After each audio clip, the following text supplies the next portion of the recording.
Às vezes, a vida não nos dá escolhas. Ela simplesmente desmonta tudo o que a gente construiu e espera que a gente saiba como juntar as peças de novo. Foi assim comigo. Eu só queria tentar ser feliz de novo, mas parece que, quando a gente cai uma vez, o medo de levantar é o que mais dói. Meu nome é Daniel. Tenho 32 anos e há pouco mais de um ano, perdi um casamento de 7. A Clara foi o tipo de mulher que muda o ar de uma casa só por estar ali. E talvez tenha sido esse o problema. Eu me acostumei tanto com a presença dela que esqueci como era estar sozinho. Quando ela foi embora, o silêncio pareceu gritar em cada canto do apartamento. No começo, eu fazia de tudo para não pensar. Saía com amigos, tentava me convencer de que estava bem. A Júlia, uma colega do trabalho, dizia que o tempo curava tudo. Ela tinha uma paciência estranha comigo, e eu sabia que ela gostava de mim de um jeito que ia além da amizade. Mas eu não conseguia corresponder. Ainda não. As coisas começaram a mudar num dia comum, num café perto do escritório. Eu estava ali sozinho, mexendo no celular, quando ouvi alguém me chamar. Era a Clara. A última pessoa que eu esperava ver. Ela estava diferente, o cabelo mais curto, o olhar menos tenso. Sorriu como quem tenta quebrar um gelo que não devia existir. Conversamos por alguns minutos. Ela falou da nova rotina, de como estava morando perto da mãe. Eu falei do trabalho, do apartamento, de coisas pequenas. Nenhum dos dois tocou no que realmente importava. Mas quando ela levantou para ir embora, deixou escapar um "Foi bom te ver de verdade". E eu senti um nó na garganta que eu achei que nunca mais sentiria. Nos dias seguintes, a lembrança daquele encontro não saiu da minha cabeça. Júlia percebeu. Uma manhã, ela entrou na minha sala e perguntou direto: "Você ainda ama ela, né?" Eu fiquei em silêncio. Porque negar seria mentir, e admitir seria reabrir algo que eu não sabia se queria curar. Nessa noite, peguei uma garrafa de vinho e fui para a varanda. Fiquei olhando a cidade e pensando em como é fácil fingir que superou alguém quando, na verdade, só aprendeu a conviver com a ausência. E então meu celular vibrou. Era uma mensagem da Clara. "Posso te ligar?" Eu hesitei. Por alguns segundos pensei em apagar a conversa e fingir que não vi, mas acabei respondendo. "Pode." Quando atendi a ligação, o silêncio foi o primeiro som. Ela demorou alguns segundos para falar, como se estivesse tentando organizar o que sentia, antes de transformar em palavras. Disse que não queria atrapalhar, que só precisava ouvir minha voz. Foi estranho, mas ao mesmo tempo, reconfortante. Conversamos por quase uma hora, sobre tudo e sobre nada. Rimos de lembranças antigas, de viagens que pareciam ter acontecido em outra vida. Em certo momento, ela ficou em silêncio e perguntou se eu já tinha seguido em frente. Eu disse que estava tentando. Ela respondeu que também. Foi a primeira vez, em muito tempo, que senti que havia sinceridade entre nós. Depois daquela noite, passamos a nos falar com frequência. Mensagens curtas, ligações esporádicas, até que, um dia, ela me convidou para um café. Eu aceitei, tentando me convencer de que era apenas uma conversa entre duas pessoas que um dia se amaram. Quando cheguei, ela já estava lá. A mesma expressão calma, mas havia algo diferente no jeito que me olhava. Parecia menos confiante, mais real. Conversamos por horas, e em algum momento ela disse que estava tentando entender se as decisões que tomou tinham mesmo sido certas. Aquilo me atravessou como uma confissão. A Clara contou que o tempo sozinha a fez perceber o quanto se perdeu tentando ser perfeita. Disse que o casamento acabou não por falta de amor, mas por excesso de orgulho. Eu quis dizer que também errei, mas as palavras travaram. Fiquei apenas ouvindo, como se qualquer resposta pudesse estragar aquele instante de honestidade. A Júlia percebeu minha ausência no trabalho. Um dia me chamou para almoçar e foi direta. "Ela voltou, né?" Eu confirmei e ela ficou em silêncio. Depois de alguns minutos, disse apenas que esperava que eu não voltasse a se machucar. Foi a última vez que falamos fora do escritório. Com o tempo, eu e a Clara voltamos a nos ver com frequência. Não éramos um casal, mas também não éramos estranhos. Era uma zona cinzenta onde o afeto ainda existia, mas o medo de repetir erros mantinha tudo contido. Às vezes, ela aparecia no meu apartamento com uma garrafa de vinho, dizendo que sentia falta de conversar. Outras vezes, eu passava perto da casa dela só para ver se as luzes estavam acesas. Numa dessas noites, ela me chamou para jantar. Disse que queria me mostrar algo. Quando cheguei, a mesa estava posta com duas taças e uma música baixa tocando no fundo. Eu quase esqueci como era ouvir aquele tipo de som na casa dela.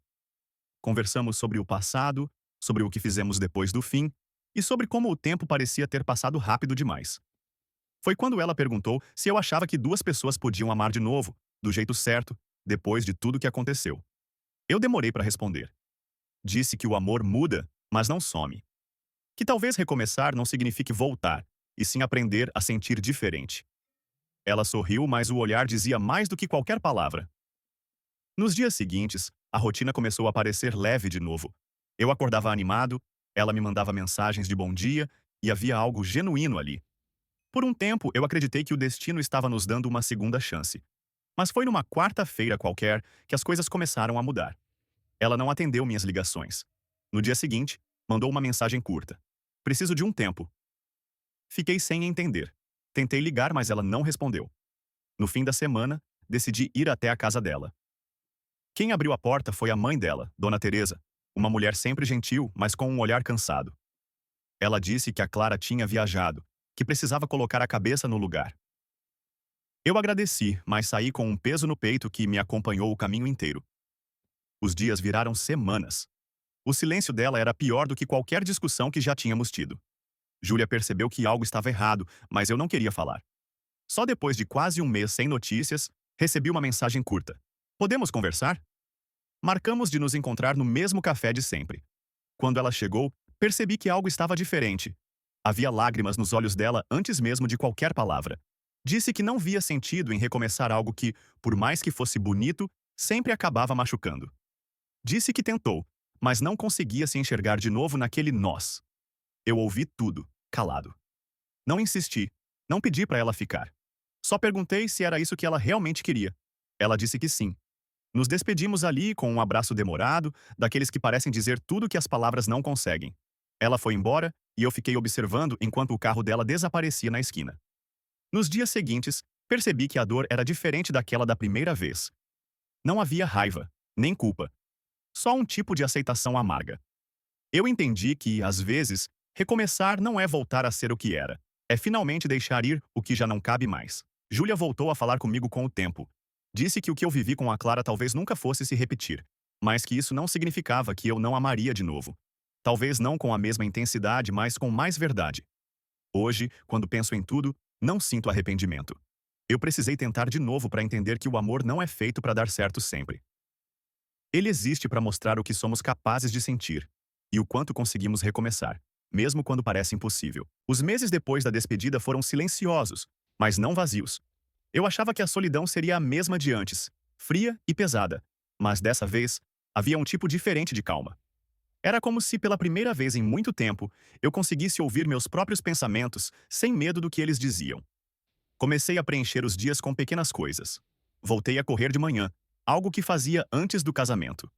Redescobri o prazer de cozinhar para mim mesmo, de colocar uma música qualquer e deixar o cheiro do alho refogando ocupar o espaço. Parece banal, mas essas pequenas rotinas começaram a costurar o que o tempo e a saudade tinham rasgado. A Júlia continuava por perto, mesmo depois de tudo.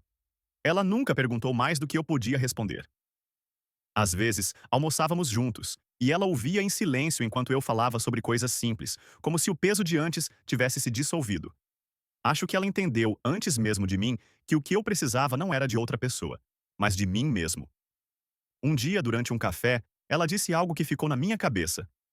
Tem gente que a gente ama só para aprender a se amar direito depois. Na hora, eu apenas sorri, mas à noite pensando nisso, percebi o quanto era verdade. A Clara foi isso para mim. Um espelho de tudo o que eu tinha de melhor e de pior. Um sábado à tarde, decidi visitar um lugar que evitava há tempos. O parque onde eu e a Clara costumávamos caminhar. No começo parecia errado estar ali sozinho, mas conforme fui andando, percebi que as lembranças não doíam mais. Elas só estavam ali, como parte da paisagem. Sentei num banco e fiquei observando as pessoas. Casais, famílias, gente sozinha, como eu. Foi quando uma mulher se aproximou e perguntou se podia sentar. Disse que o banco era grande demais para uma pessoa só. Eu ri. O nome dela era Helena. Tinha um sorriso tranquilo, sem pressa. Conversamos sobre coisas simples, como o tempo e o barulho da cidade. Nos encontramos outras vezes, sem planos. Ela era diferente de tudo que eu esperava. Não tentava preencher nenhum vazio, não exigia respostas, não queria consertar nada. Só estava ali, presente. E talvez fosse isso que eu precisava há muito tempo. Certa noite, estávamos caminhando pela rua quando ela perguntou se eu ainda pensava em alguém. Eu disse que sim, mas que já não doía. Que lembrar da Clara era como olhar uma foto antiga. bonita, mas distante. Ela sorriu e disse que o passado não precisa ser esquecido para que o presente faça sentido. A partir dali, as coisas começaram a fluir naturalmente. Não houve grandes gestos nem promessas. Era leve e, pela primeira vez, eu percebi que leveza não é falta de sentimento, é maturidade. Um dia, encontrei a Clara por acaso, de novo. Estava em um mercado comprando flores. Ela me viu, sorriu e veio falar comigo. Perguntou como eu estava e eu respondi que bem. Falamos rápido, como duas pessoas que compartilham uma história antiga, mas que sabem que ela já terminou. Antes de ir embora, ela me agradeceu. Disse que esperava que eu tivesse encontrado paz. Eu não soube o que responder na hora, mas, quando cheguei em casa, percebi que ela tinha razão. Eu finalmente tinha paz. Não porque esqueci, mas porque aceitei. Helena continuou presente. Aos poucos, ela se tornou parte dos meus dias. Eu não sabia se era amor, mas sabia que era verdadeiro. E depois de tudo o que vivi, isso já era o bastante. Hoje, quando olho para trás, não sinto arrependimento. Eu precisei perder para aprender o valor do recomeço. Precisei ver o amor acabar para entender que ele não é o fim de nada. É só uma forma diferente de continuar vivendo. A Clara foi o meu antes.